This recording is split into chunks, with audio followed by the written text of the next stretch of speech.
Hello बच्चों, hello parents.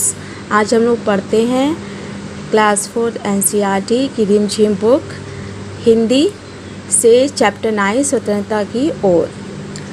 धनी को पता था कि आश्रम में कोई बड़ी योजना बन रही है, पर उसे कोई कुछ न बताता।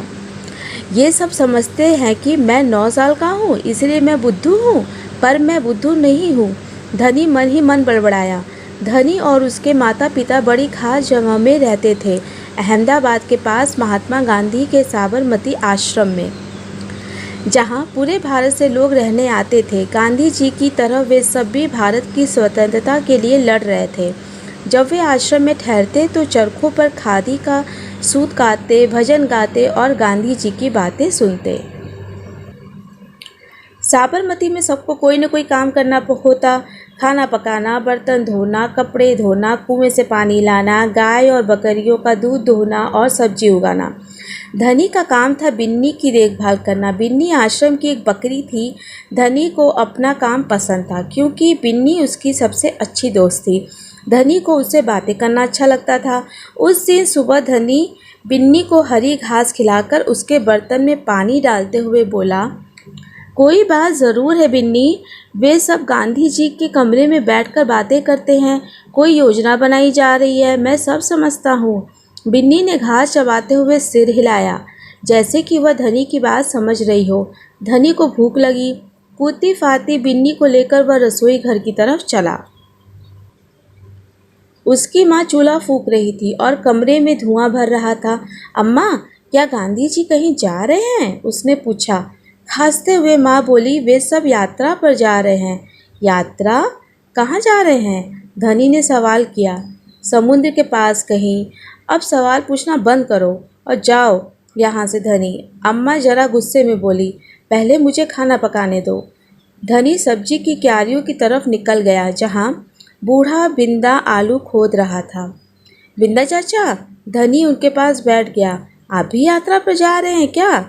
बिंदा ने सिर हिलाकर मना किया। उसके कुछ बोलने से पहले धनी ने उतावले होकर पूछा, कौन जा रहे हैं? कहाँ जा रहे हैं? क्या हो रहा है? ये है धनी और इसकी मम्मा। बिंदा ने खोदना रोक दिया और कहा, तुम्हारे सब सवालों के जवाब दूंगा। पहले इस बकरी को बांधो, मेरा सारा पालक चबा रही है। धनी बिन्नी को खींच कर ले गया और पास के नींबू के पेड़ से बांध दिया। फिर बिंदा ने उसे यात्रा के बारे में बताया। गांधी जी और उनके कुछ साथी गुजरात में पैदल चलते हुए दांडी नाम की जगह पर समुद्र के पास पहुंचेंगे। गांवों और शहरों से होते हुए पूरा महीना चलेंगे। दांडी पहुंचकर वे नमक बनाएंगे। नमक? धनी चौंक कर उठ बैठा। नमक क्यों बनाएंगे? वह तो किसी भी दुकान से खरीदा जा सकता है। हाँ, मुझे मालूम है, बिंदा हंसा, पर महात्मा जी की एक योजना है। यह तो तुम्हें पता ही है कि वह किसी बात के विरोध में ही यात्रा करते हैं या जुलूस निकालते हैं, है ना? हाँ, बिल्कुल सही, मैं जानता हूँ। वे ब्रिटिश सरकार के खिलाफ सत्याग्रह के जुलूस निकालते हैं, जिससे कि उनके खिलाफ लड़ सके और भारत स्वतंत्र हो जाए। पर नमक को लेकर विरोध क्यों कर रहे हैं?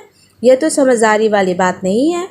बिल्कुल धनी, क्या तुम्हें पता है कि हमें नमक पर कर देना पड़ता है? अच्छा, धनी हैरान रह गया। नमक की ज़रूरत सभी को है। इसका मतलब है कि हर भारतवासी, गरीब से गरीब भी यह कर देता है। बिंदा चाचा ने आगे समझाया। लेकिन यह तो सरासर अन्याय है। धनी की आंखों में गुस्सा था। हाँ, यह अन्याय है। इतना ही नहीं, भारतीय लोगों को नमक बनाने की मनाही है। महात्मा जी ने ब्रिटिश सरकार को कर हटाने को कहा, पर उन्होंने यह बात ठुकरा दी।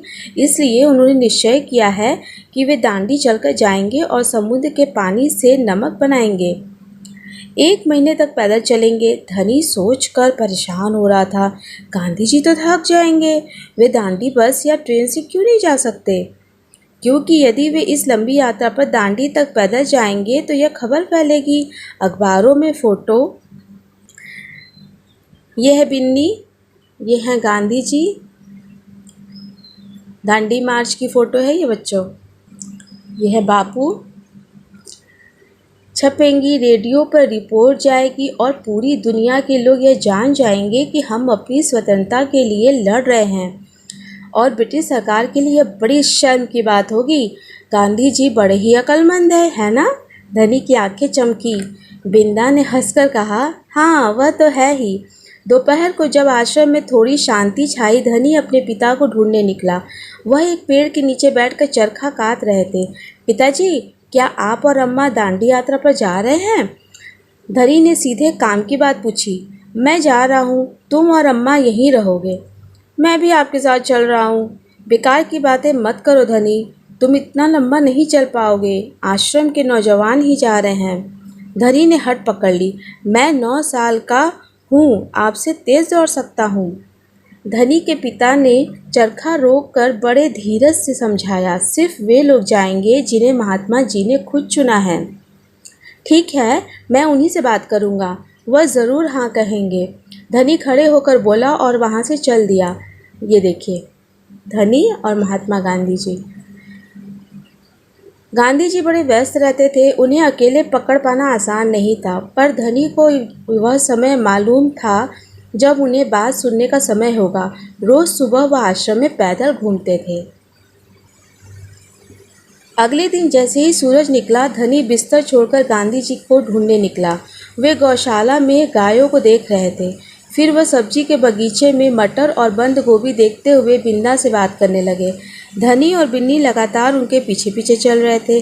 अंत में गांधी जी अपनी झोपड़ी की ओर चले। बरामदे में चरखे के पास बैठकर उन्होंने धनी को पुकारा, यहाँ आओ बेटा।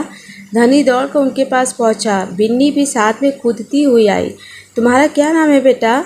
धनी बापू। और यह तुम्हारी बकरी है? जी हाँ, ये मेरी दोस्त बिन्नी है, जिसका दूध आप रोज़ सुबह पीते हैं। धनी गर्व से मुस्कुराया। मैं इसकी देखभाल करता हूँ। बहुत अच्छा, गांधी जी ने हाथ हिलाकर कहा। अब यह बताओ धनी कि तुम और बिन्नी सुबह से मेरे पीछे क्यों घूम रहे हो? ये देखिए पिक्चर। मैं आपसे कुछ पूछना चाहता था। धनी थोड़ा घबराया। क्या मैं आपके साथ दांडी चल सकता हूँ? हिम्मत करके उसने कह डाला। गांधी जी मुस्कुराए। तुम अभी छोटे हो बेटा, दांडी तो बहुत दूर है। सिर्फ तुम्हारे पिता जैसे नौजवान ही मेरे साथ चल पाएंगे। पर आप तो नौजवान नहीं हैं, धनी बोला। आप नहीं थक जाएंगे? मैं बहुत अच्छे से चलता हूँ, गांधी जी ने कहा। मैं भी बहुत अच्छे से चलता हूँ। धनी भी अड़ गया। ये देखिए, छोटा बच्चा है। हाँ ठीक बात है, कुछ सोचकर गांधी जी बोले, मगर एक समस्या है। अगर तुम मेरे साथ जाओगे तो बिन्नी को कौन देखेगा? इतना चलने के बाद मैं तो कमज़ोर हो जाऊंगा। इसलिए जब मैं वापस आऊँगा तो तुम मुझे खूब सारा दूध पीना पड़ेगा, जिससे कि मेरी ताकत लौट आए। यह बात तो ठीक है। बिन्नी तभी खाती है जब मैं उसे खिलाता हूँ। धनी ने प्यार से बिन्नी का सिर सहलाया। और सिर्फ मैं जानता हूँ कि इसे क्या पसंद है। बिल्कुल सही। तो क्या तुम आश्रम में रहकर मेरे लिए बिन्नी की देखभाल करोगे? गांधी जी प्यार से बोले।